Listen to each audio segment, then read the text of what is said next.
எல்லாருக்கும் வணக்கம். பணம் பணம் பணம் பணம் மட்டுமே உலகமாகி போனது. பணத்தால் மட்டுமே எல்லாத்தையும் வாங்குற நிலைமைக்கு வந்தாச்சு இந்த உலகம். இது எங்கே போய் முடியும்னு எனக்கு தெரியல. நான் வாழ்ந்த வாழ்க்கையில் நான் கற்றுக்கிட்டது, நான் தெரிஞ்சுக்கிட்டது, இந்த உலகம் போயிட்டுருக்கிற வேகத்தை பார்த்தா பணம் இருந்தால் சரி, நல்லவன் கெட்டவன் எதுவும் கிடையாது. பணம் மட்டும்தான் உலகம். எல்லாத்துக்குமே பணம் பணம் பணம் பணம் பணம் தான். நண்பர்கள் கூட இருக்கணும்னா பணம், அப்பனாத்தா கூட இருக்கணும்னா பணம், கூட பிறந்தவங்க கூட இருக்கணும்னா பணம் பணம் பணம் பணம் பணம் இருந்தால் போதும். நீ என்ன வேணாலும் பண்ணலாம். 10 கொலை பண்ணலாம், சின்ன பிள்ளைகளை ரேப் பண்ணலாம், என்ன வேணாலும் பண்ணலாம். உன் குணத்தை பற்றி எவனும் கேட்கவே மாட்டான். உன்னை எதிர்த்து எவனும் கேள்வியும் கூட கேட்க மாட்டான். இனத்தை கொள்ளலாம், பக்கத்தில் இருக்கிறவங்க கொள்ளலாம், யாரை பற்றியும் கவலைப்படாமல் வாழலாம். எதுக்காகவும் எதுவுமே கேட்க வேண்டியதில்லை. அவங்ககிட்ட பணம் இருக்கோன்னு அவங்க கூட ஆள் நிற்பாங்க, கைதட்டுவாங்க. ஏன்னா அவன் மூலிமா அவனுக்கு பணம் கிடைக்கும். கைதட்டினா சொம்பிடிச்சா பணம் கிடைக்கும். இந்த பணம் பணம் பணம் பணம் மட்டுமே மனுஷனை பைத்தியமாக்கி உங்களை என்னையும் ஓட வச்சு யாருக்கும் யாரை பற்றி எதை பற்றியும் கவலை இல்லை. அவன் நல்லவனாக இருப்பான், நல்ல குணம் இருக்குது, அவனோட கையில் காசு இருக்காது, இல்லை உடல்நலம் இருக்காது, நல்ல கருத்தை சொல்லுவான், தெளிவாக சொல்லுவான், எல்லோரும் நல்லா இருக்கும்னு நினைப்பான். ஆனால் அவனை மதிக்கவே மாட்டாங்க. ஆனால் இங்கே எல்லாத்தையும் அழிக்கோன்னு, நான் மட்டும் வாழ்ந்தால் போதும், என் குடும்பம் மட்டும் வாழ்ந்தால் போதுன்னு பணம் பணம் பணம் பணம் பெற்ற தாயை விட்டு போட்டு போய் பொண்டாட்டி வச்சு கேட்டுட்டு இருக்கிறவன், பெற்ற தாயை விட்டு போட்டு போய் புருஷனையும் பேச்சும் கேட்காம கண்டம் கூட தெரிஞ்சுட்டு வாழ்கிற பொம்பளைங்க, இப்படி பணம் பணம் பணம்னு அந்த அவங்க பேச்சு தான் இந்த உலகம் கேட்குது. ஏன்னா அவங்ககிட்ட பணம் கொஞ்சம் சம்பாதிக்கல. ஒன்றா பணம் சம்பாதிக்கணும், இல்லை பணம் கையில் இருக்கணும். பணம் சம்பாதிக்கிற அளவுக்கு உடல்நிலை வச்சுக்கணும். உடல்நிலையும் இல்லை, பணமும் இல்லை அப்படின்னா உன்னோட பேச்சு இல்லை. உன்னை ஒரு உயிரை இல்லை மயிராங்க கூட மதிக்க மாட்டாங்க இங்கே யாருமே. இதுதான் இப்போதைக்கு உலகத்தில் இருக்கிற நியதி. பணம் பணம் பணம் மட்டும்தான். பணம் இருக்கிற வரைக்கும் 1000 நண்பர்கள் இருப்பாங்க. நீ என்ன சொன்னாலும் கேட்பாங்க, ஆமாம் சாமி ஓடுவாங்க, ஜாலியாக சுற்றுவாங்க, எங்கே போகிறதா இருந்தாலும் உனக்கு கூப்பிடாமல் போக மாட்டாங்க. நீ இல்லாமல் எதுவுமே இல்லை, நீ ரொம்ப அறிவாளிங்கிற மாதிரி உனக்கு உளவிலவே உன்னை மாற்றுவாங்க. அதே உன்னால் உங்கள்கிட்ட பணமும் இல்லை, பணம் சம்பாதிக்கிறதுக்கு உடல்நிலையும் இல்லை அப்படின்னா உன்னை ஒரு திருநாயை விட கேவலமாக பார்ப்பாங்க, அவமானப்படுத்துவாங்க, வேதனைப்படுத்துவாங்க, உன்னை அடிமைப்படுத்த பார்ப்பாங்க. அதை விட ரொம்ப முக்கியமானது, நீ நல்லா இருந்த வரைக்கும் நீ ஆணி இல்லை, இப்போ நீ எங்களுக்கு அடிமை, ஏன்னா நீ எங்கிட்ட வந்து நிற்கிற எல்லாத்துக்குமே, அப்போ நீ எனக்கு அடிமை அப்படிங்கிற மாதிரி கொண்டு வந்து நிறுத்துவாங்க. அதுதான் பணம். பணத்தோட மகிமை அதுதான். நம்ம அடிமையாக இருக்க முடியாது அப்படின்ட்டா நீ என்னமோ வேண்டி நாசமாக போகிற, நீ செத்தாலும் எனக்கு கவலை இல்லை, எனக்கு பொழைச்சாலும் கவலை இல்லைன்னு உன்னை தூக்கி வச்சுட்டு ஒதுக்கிட்டு போயிடுவாங்க. உன்னையவே கோவப்படுத்தி நீ என்னை கோவப்படுத்தி பேசுகிற அவங்க நம்மளை ஒதுக்கிட்டு போகிறக்கு காரணத்தை உன்னையவே வச்சு உருவாக்கி அந்த காரணத்தை வச்சு சொல்லி நீ எனக்கு தேவையில்லை அப்படின்னு உன்னை ஒதுக்கி விட்டு போயிடுவாங்க. நீ செத்தாலும் கவலைப்படவே மாட்டாங்க.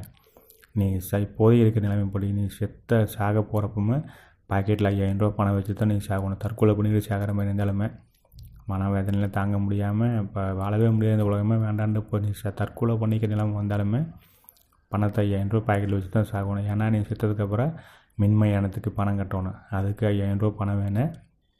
அப்படி இருந்தால் தான் உன்னை பெற்ற தாயும் கூட உண்மையாக அழுவா. அதுதான் உண்மையான நிலைமைக்கு வந்துடுச்சு. அது உன்னை சுற்றி இருக்கிற அவன் பெற்ற தாய் வந்து பாக்கெட் அழுகிறப்போ பாக்கெட் தொட்டு பார்க்குறப்போ பணம் இருக்குதா, அப்பாடா என் பையன் சாகிறப்போ அதுக்கு மேலே இப்போ 5000 ரூபா பத்தாது, ஆனால் கடைசிக்கு மின்மயனத்துக்காவது காசு வச்சுட்டு சேர்த்துறாண்டா அப்படிங்கிற ஒரு இதில் கொஞ்சம் நேரம் அழுவாங்க உனக்காக. அவ்வளோதான், அடுத்த நாள் அவங்க வேலையை பார்க்க போயிடுவாங்க. அதே நீ பணம் இருந்து செத்தேன்னா 1 வாரம், 1 மாதம், 1 வருஷம் உன்னை கொண்டாடுவாங்க.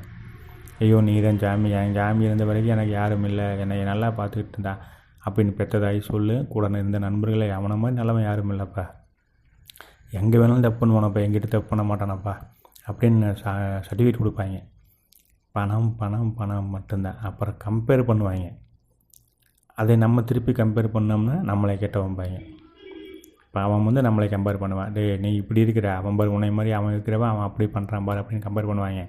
நான் திருப்பி அவங்களவே நம்ம கேட்டோம்னா, டே அப்துல் கலாமுக்குமே அறிவு இருக்குது, உங்களுக்கு அறிவு இருக்குதா? அதே மாதிரி ஒரு சயின்டிஸ்ட் இருந்தார், இந்த வீல் சேர்லேயே உட்காந்துட்டு உலகத்தை அளந்தாருன்னு, அவர் பேர் தெரியல.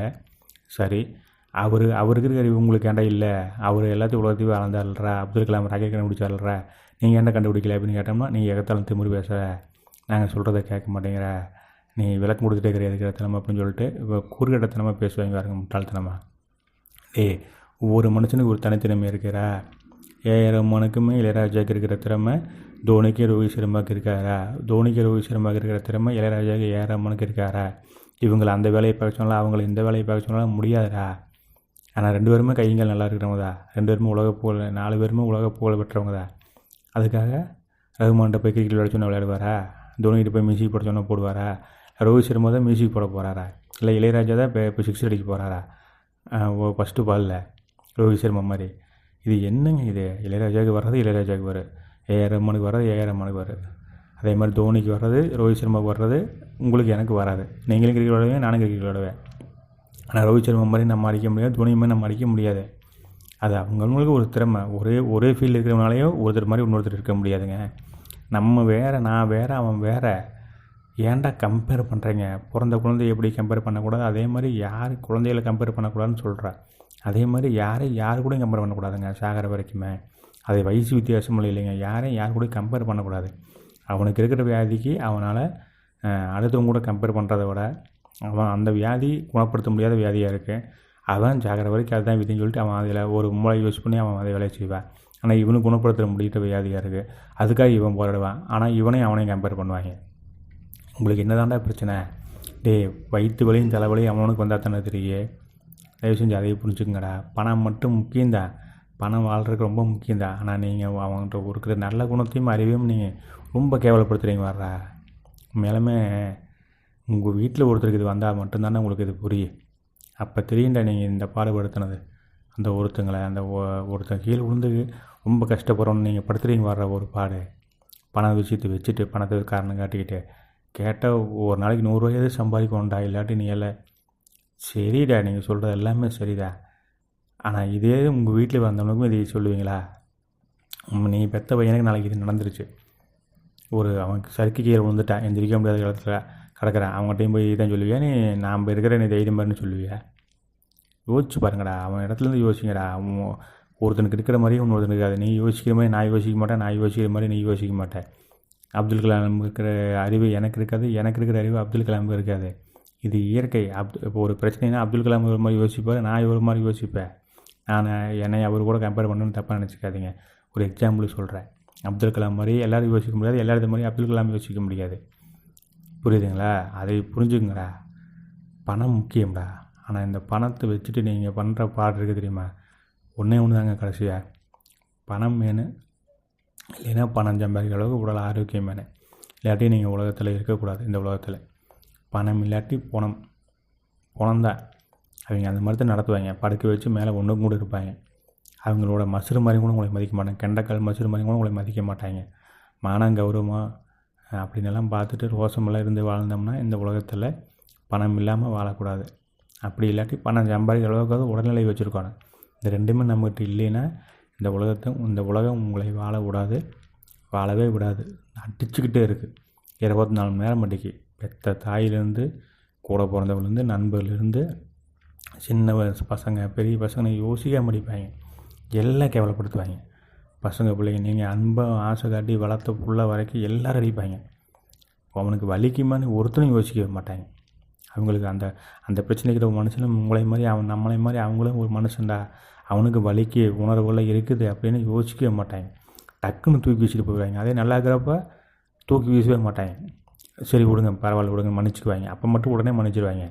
நம்ம நல்லா இருக்கிறப்ப நம்ம ஒருத்தர் கீழே விழுகாத வரைக்கும் எல்லா தப்பையும் மன்னிப்பாங்க. ஏன் இதை விட ஒன்று கேட்டிங்கன்னா, ஒருத்தன் தான் வீட்டு பொம்பளைகிட்ட தப்பாக நடந்தவனையும் கூட மன்னிச்சிடுவாங்க. ஆனால் நம்ம கீழே விழுந்தவங்க அவன் சொல்கிறத கேட்காம எடுத்து நின்று கேள்வி கேட்டோம்னா நம்மளை ஒதுக்கி விட்டு தூக்கி வச்சுட்டு போயிடுவாங்க.